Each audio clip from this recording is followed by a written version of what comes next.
नमस्कार। मेरे पिछले ऑनलाइन क्लास में आपने न्याय के कंसेप्ट और उसके विभिन्न रूपों को जाना। आज मैं आप लोगों को जॉन रॉल्स के न्याय सिद्धांत के विषय में बताने जा रही हूँ।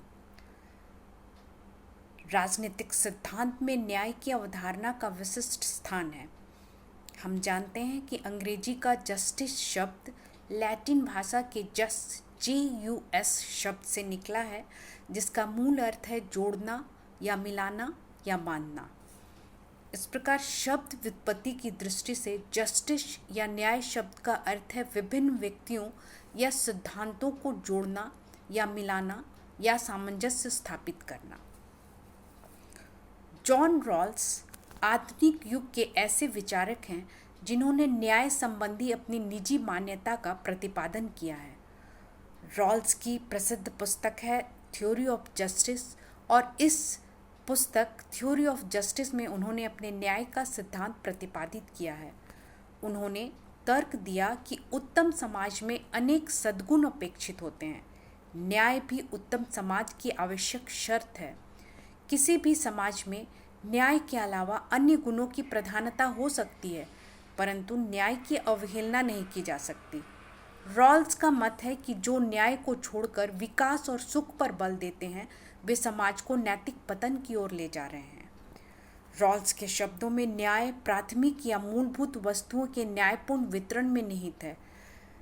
ये प्राथमिक आवश्यकताएं हैं अधिकार, स्वतंत्रताएं, शक्तियां, अवसर, आय, संपत्ति और आत्मसम्मान। रॉल्स ने अपने सिद्धांत को प्रक्रियात्मक बताया है।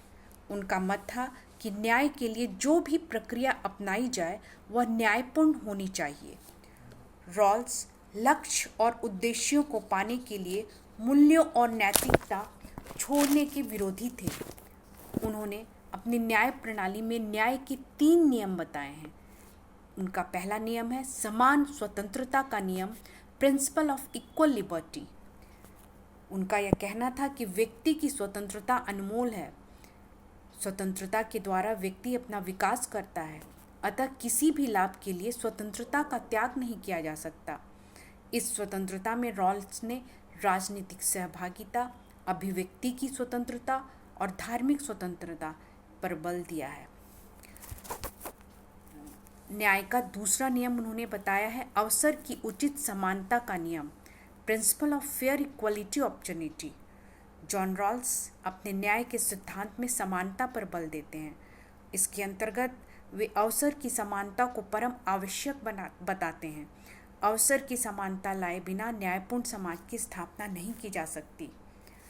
न्याय का तीसरा नियम उन्होंने बताया है भेद मूलक नियम। रॉल्स का मत है कि किसी भी स्तर पर भेदभाव को तभी सही ठहराया जा सकता है जब वह भेदभाव हीनतम व्यक्तियों को अधिकतम लाभ के लिए किया गया हो। किसी व्यक्ति की असाधारण योग्यता और परिश्रम के लिए विशेष पुरस्कार तभी न्यायपूर्ण होगा जब उससे समाज के कमजोर वर्ग को अधिकाधिक लाभ हो। समाज में यह व्यवस्था लागू होने के बाद प्रतिस्पर्धा की बात की जा सकती है। जॉन रॉल्स के न्याय सिद्धांत की कुछ विशेषताएं बताई जाती हैं। सर्वप्रथम, न्याय निष्पक्ष होता है। यह स्वतंत्र और समान व्यक्तियों के बीच सहयोग पर आधारित होता है। न्याय का उद्देश्य व्यक्तियों की स्वतंत्रता और समानता को बनाए रखना है। न्याय इस मान्यता पर आधारित है कि स्वतंत्रता और समानता परस्पर सहमति पर निर्भर व्यक्तियों के बीच संविदा का प्रतिफल है। न्यायोचित वितरण पर आधारित होने के चलते निष्पक्ष और न्यायपूर्ण वितरण को युक्तिसंगत आधारों पर उचित ठहराया जा सकता है। न्याय राज्य से यह मांग करता है कि समाज के सभी व्यक्तियों को जीवन की न्यूनतम बुनियादी स्तर की सुविधा मुहैया की जाए। निष्पक्ष न्याय के लिए यह भी जरूरी है कि राज्य कानून द्वारा संरक्षित भेदभाव को दूर करे। जॉन रॉल्स के न्याय सिद्धांत की उपर्युक्त विशेषताओं से स्पष्ट है कि यह पूर्णतः उदारवादी और समतावादी है।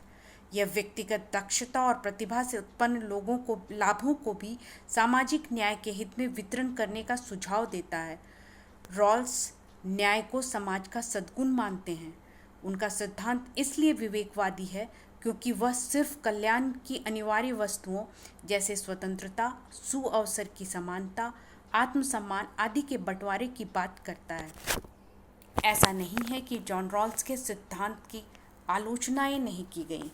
माइकल सैंडल, माइकल वाल्जर, ए मैकेन्जर ने उदारवादी व्यक्तिवाद पर प्रहार किया और रॉल्स के न्याय सिद्धांत की आलोचनाएं की। उन्होंने यह कहा कि यह सिद्धांत व्यक्ति के समुदाय के प्रति आभारों की उपेक्षा करता है। व्यक्ति का सारा विकास समाज में होता है, अतः उसे अपने हित को सामाजिक हित के अधीन रखना चाहिए। इसलिए आलोचक कहते हैं कि रॉल्स का विचार अमूर्त है और यह सभी समुदायों की मूल्य व्यवस्था से अपना तालमेल नहीं बैठा सकता। फिर भी रॉल्स का न्याय सिद्धांत अत्यंत महत्वपूर्ण है और न्याय के सिद्धांत में आज भी इसका महत्वपूर्ण स्थान है। धन्यवाद।